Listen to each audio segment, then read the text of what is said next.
বিশ্বনবীর সাহাবী দাহিয়াতুল কালবির নাম আপনারা শুনেছেন। ওই দাহিয়াতুল কালবি রাদিয়াল্লাহু তাআলা আনহু এখনো মুসলমান হয় নাই।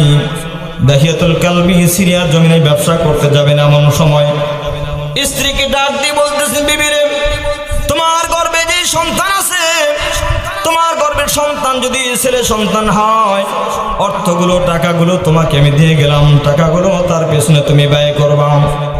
কথাটি এই জন্য বলতেছি, মনোযোগ সহকারে শুনবেন।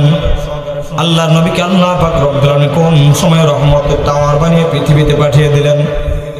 মুসলমান বন্ধুরা আমার, আল্লাহর নবী বিশ্ব নবী রাহমাতুল লিল আলামিনের সাহাবী দাহিয়াতুল কালবি সিরিয়ার জমিনে ব্যবসা করতে যাবেন এমন সময় স্ত্রীকে ডাক দিয়ে বলতেছেন, যেই সন্তান তোমার গর্ভে আছে, সন্তান যদি ছেলে সন্তান হয়, ওই সন্তানের পিছনে তুমি অর্থ সম্পদগুলো খরচ করবা। আর যদি সন্তানটা কন্যা সন্তান হয়, তাহলে জিন্দা সন্তানকে মাটির ভিতরে পুঁতিয়ে রাখবা। বলেন নাউজুবিল্লাহ। মুসলমান বন্ধুরা আমার, এমন সময় দাহিয়াতুল কালবি সিরিয়ার জমিনে ব্যবসা করতে গেছেন। সিরিয়ার জমিনে ব্যবসা দীর্ঘদিন পর্যন্ত ব্যবসা করে যখন বাসায় ফিরলেন, দরজার সামনে দাঁড়িয়ে দেখেন বাহিরের ভিতর থেকে, যখন ভিতর দিকে লক্ষ্য করে দেখলেন তার স্ত্রীর কাছে সুন্দর একটা ফুটফুটে কন্যা সন্তান দাঁড়িয়ে আছে। মুসলমান বন্ধুরা আমার, দাহিয়াতুল কালবি ডাক দিয়ে বলতেছেন, বিবি রে, তোমার পাশে কোন সেই সন্তান কেন দাঁড়িয়ে আছে? ওই সন্তান কেন তোমার পাশে দাঁড়াইতে দেখতেছি, সন্তানটা কে বলো? দাহিয়াতুল কালবির স্ত্রী ডাক দিয়ে বলতেছেন, স্বামী গো, যেই সন্তানকে আপনি আমার পাশে দেখতেছেন, আপনি যখন সিরিয়ার জমিনে ব্যবসা করতে গেছেন, এই সন্তান, যেই সন্তানকে আপনি আমার গর্ভে রেখে গেছেন, এটি হলো আপনার সেই সন্তান। সুবহানাল্লাহ পড়েন।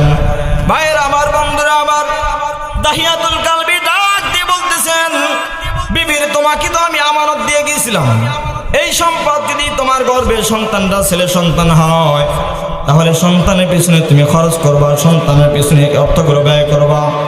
আর যদি সন্তানটা কন্যা সন্তান হয়, ওই সন্তানকে জিন্দা দাফন করে মাটির ভিতরে পুঁতিয়ে রাখবে। নাউজুবিল্লাহ বলেন। স্ত্রীকে ডাক দিয়ে বলতেছেন, এই মুহূর্তে তুমি ঘরের ভিতরে কোদালটা আমাকে দাও।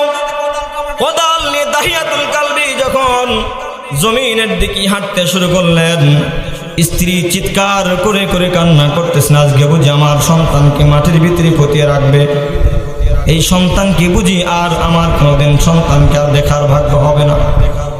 মুসলমান বন্ধুরা